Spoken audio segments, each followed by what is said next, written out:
You're listening to the Coach's Journey podcast, exposing the struggles and celebrating the successes in the life of coaches who are action takers and creating authentic impact in today's world.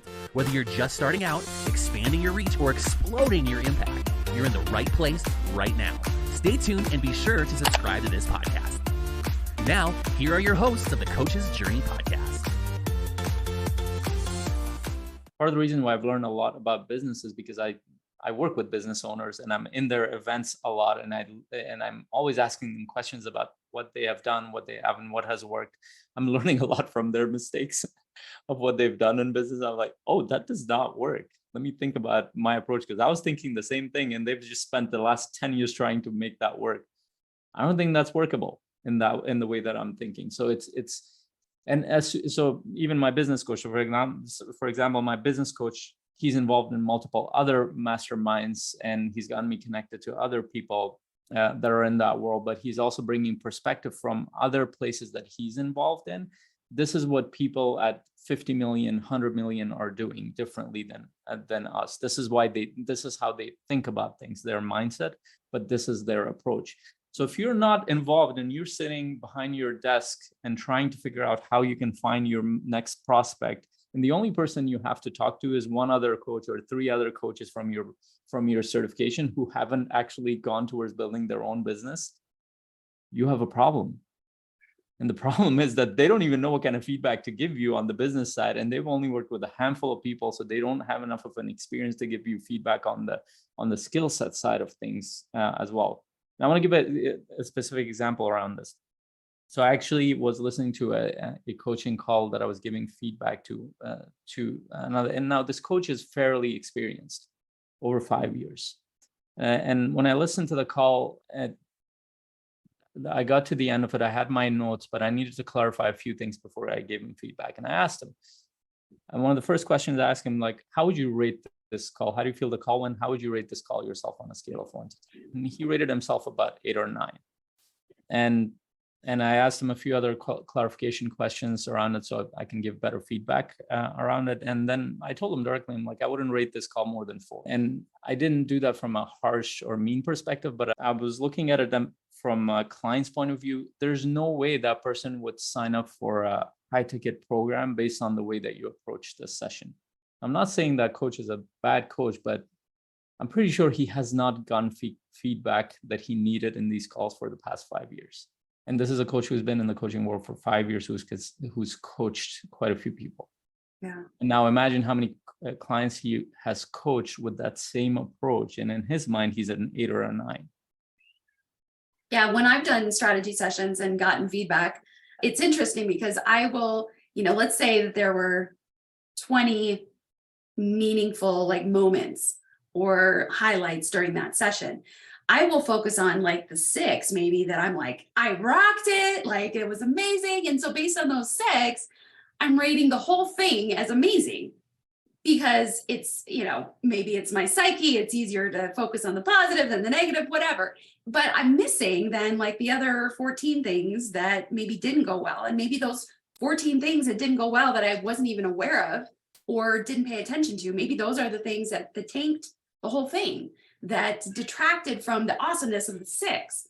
So I do think it's really important to get that feedback, because once I get the feedback on those other 14 things, then if I listen to my own strategy session next time, I'm now aware of those 14 things to better self-evaluate, because there's those 2 levels. There's evaluating ourselves and getting feedback from other people. But our self-evaluation, it's hard to improve on that without getting that external evaluation to help level up our self-evaluation. I want to elaborate on something you just said, Sheri, because it reminded me that we should remind people that are listening here. If you have not had anybody review your discovery sessions, you might be thinking, how am I going to do that? I had just had one. How am I going to get that feedback? There's different levels of this. As Sheri said, number 1 is after your session is done, the easiest way to do this is just journal. Take a moment after your session, take 15 minutes and say okay, what just happened? What did I do well? What could I improve? What did the other person experience? You can just ask yourself simple questions, just debrief yourself for 10, 15 minutes. That is the bare minimum you can do to improve. So if you're not doing that today, just start doing that. Second level is have somebody else listen to your call. I'm sorry. The second level is actually you go back and listen to your own call, right? These are things you can do without anybody's help, right? So either journal or go back and listen to your call. People don't do it because it takes time, but if you do it soon after the call, you already have it fresh in your mind. You can maybe listen to it a little bit faster, but I would encourage you to listen to the whole call at the normal speed so you can hear the experience of the other person. Because if you think about it, how much time are you investing in getting that data and that feedback from yourself? If your call was 2 hours, you're only spending 2 hours, and there's a wealth of information. Because I'm a musician. And so when I perform on stage, I love recording it so that later when I watch it, I can be like, oh, there's that moment there that I could have done better at keeping the audience engaged, or that I forgot that part that I really think is important in this song. So you can improve the way that you are doing these calls by just watching yourself with that critical eye of improvement, not in a way to beat yourself up, but in a way like, oh, that's the thing I could have done. That's the thing I missed. I'm going to do that next time. And when that moment comes, because you watched yourself do it, you're not going to forget in the moment later. And the more you do that, the easier it gets. So that's like the self evaluation. You can do a journal, or you can watch your session and take notes.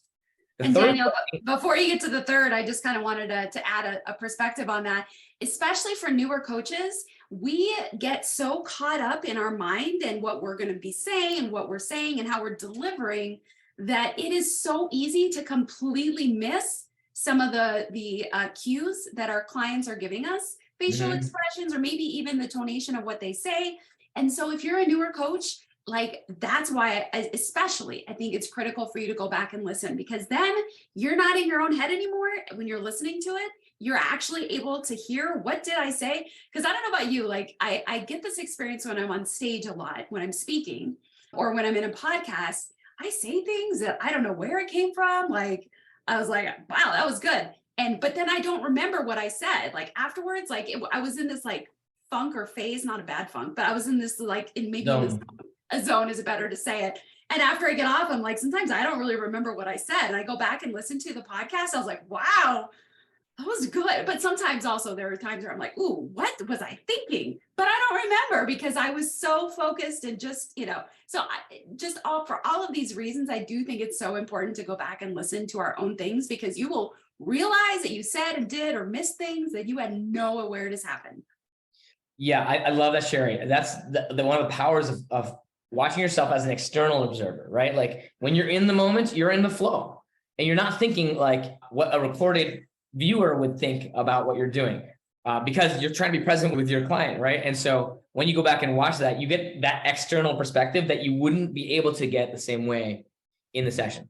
So those are like two very powerful ways to get feedback. Now, beyond that, you can also get somebody else's feedback because they're going to think of things that you wouldn't even see.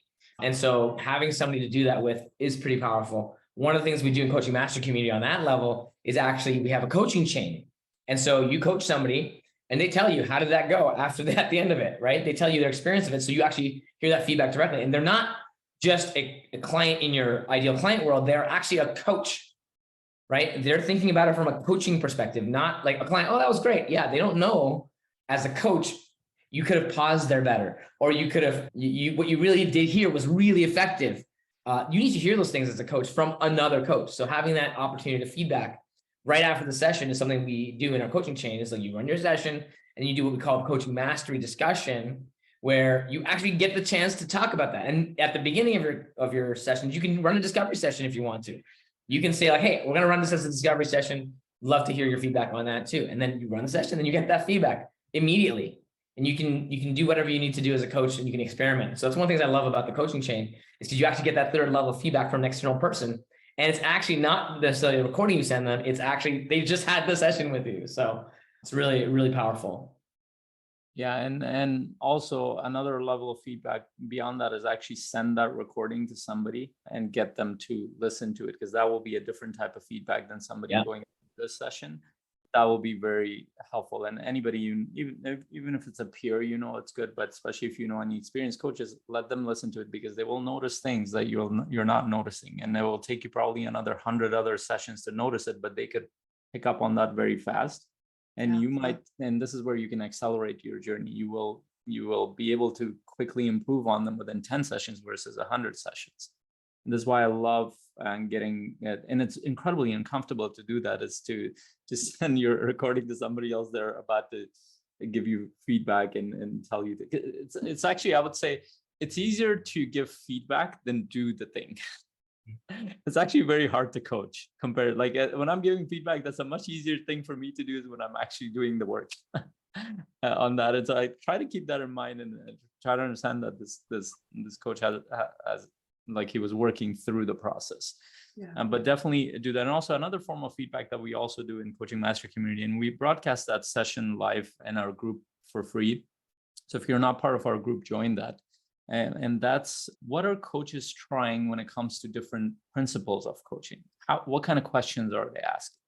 How are they challenging other clients? Because if you just know one way and you came from one way of training, I bet you don't understand that there are different ways of doing the same thing or different approaches to coaching. I was blown away with how many different approaches, and every day I run into coaches who use different ways of approaching coaching. And then what I mean by that is they find different ways of getting clients to open up, different ways of challenging clients, different ways of going deeper with clients, different ways of unlocking areas that they didn't know how to do before with so many different tools. And to this day, after 7-8 years, I haven't run out of those tools. In fact, I feel like my tool set is too small now.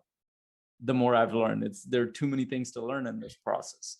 And that's generally what you learn. So this is why being part of a mastermind, knowing what coaches are trying. And I want to add a key piece in there is that these coaches would need to be involved in coaching other people other than those they're practicing with. I spent the first 2 years of my coaching work getting feedback from people who were just kind of practicing.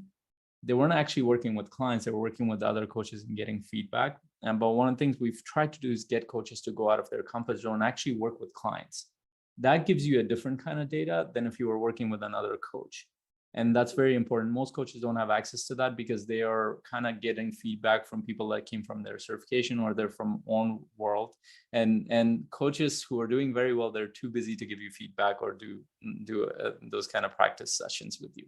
So that's why we've created a community for you to come in. And we didn't touch on the specific parts of the framework because we did the masterclass and we covered a lot of that in the last podcast as well. So definitely listen to the last podcast. And if you want access to the masterclass, if you're in our group, just type masterclass below and you just type #masterclass.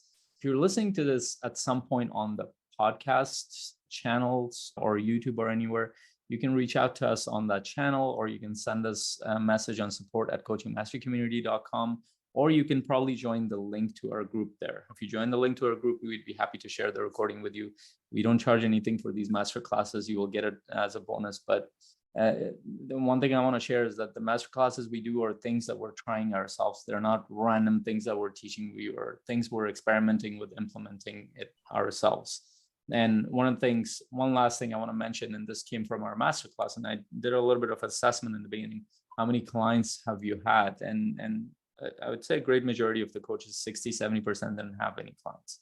And then a few of them have been working for a couple of years, so they had a few clients in there. To me, that tells me that you haven't done enough sessions. And this is a challenge I'll leave you with, and I always leave coaches with, is that make it a goal to do your first 100 sessions. I don't care if they're paid or not paid. Make it a goal to have 100 sessions with actual people who are seeking support. You're talking about discovery sessions, right, Faisal? Discovery sessions, 100 discovery sessions. Because what you will find is first of all, you will find a lot of your strengths within that, especially as you do the feedback, as Daniel laid it out, different levels of feedback. As you do that, you will find your strengths.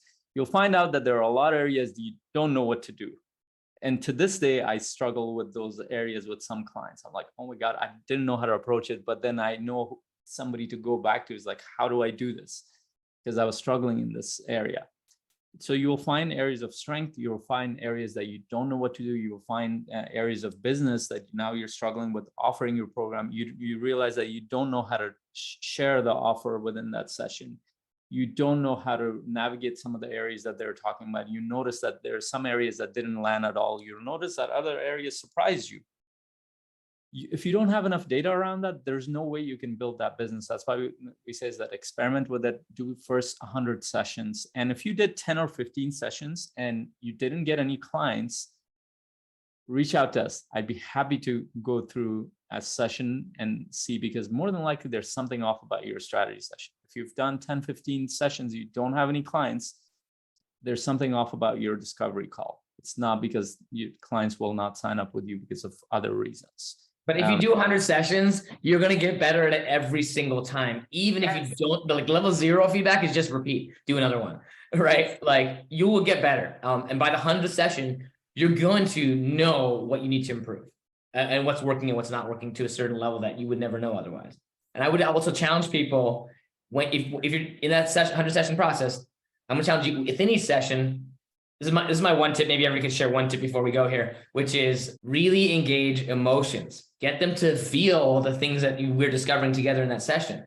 Like deeply feel it. Like slow it down and make sure they face the things that they don't want to face and feel it and feel why it's important. Feel why it hurts so much with that particular struggle. You know, why is that thing they want to achieve? What's really the deal there? Is it, how important is it to them? What happens if they get that? You know, all those things that they can feel in that session. That's really my tip and challenge to you for your discovery session. No, that's awesome. So my tip is, as Faisal was talking, it reminded me of when I did supervision in the mental health field as a psychologist. I had probably over 8 years, dozens of master's level therapists that I was a supervisor for. We would meet on a weekly basis.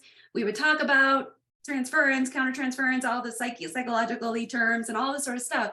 And it is just a staple in understanding that is just part of the journey. And, you know, and if they weren't my employees, they would pay $5,000 to $8,000 to $10,000 a year for that ongoing supervision. And so it just hit me when you were talking, Faisal. I'm like, well, that is like a normal expected part of that world, which is not largely different than the coaching world. We're still doing very similar things. We're working with clients, trying to lead outcomes, all of that sort of stuff. And yet that idea of paying for that support, that supervision, that whether it's peer or whether it's somebody that's further along with you, that has not been established yet as a critical and necessary part of the journey, but kind of should be.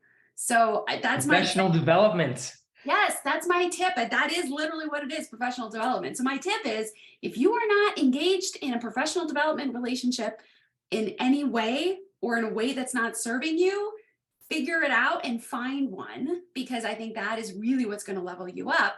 And the Coaching Mastery community just so happens to be, in our opinion, the most bang for your buck. You're going to get so much for really so little that you're investing into yourself. It's really quite astounding. So if that's something that you're interested in pursuing, go to coachingmasterycommunity.com and you can schedule a call with one of us and we'll walk you through, we'll help you kind of see where things are at right now in your coaching journey. And we'll kind of walk you through what support we might have if it ends up being a good fit for you. So that's my tip. Yeah. I really love that. And if once you start to look at this as a long-term career, you will start to put in the effort, time. Don't look at it for 1 year or 2 years. Imagine 10 years out.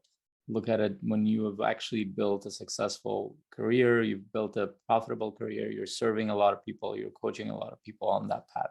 And that is possible. And we're trying to model that for you as well as we're walking you through it, because we're trying all these things that we're giving you. And we have coaches at different levels of development here. So you're not only going to get feedback from your peers, but you're going to get feedback from coaches that are way ahead of you. And if you're sitting there like, how the hell am I going to find 100 people? Then reach out to us. We have done master classes on marketing and sales that are aligned with our message, what we're doing, and we'd be happy to share that for free. We've also talked about this on our podcast, so listen to the other podcast episodes. It will serve you a lot. All I can say is look at this as a long-term journey. Don't look at it as a sprint. You will get your clients. You will make money in this business, just not tomorrow or next month. You need to put in the work. You need to put in the time and effort. You're listening to the Coach's Journey podcast.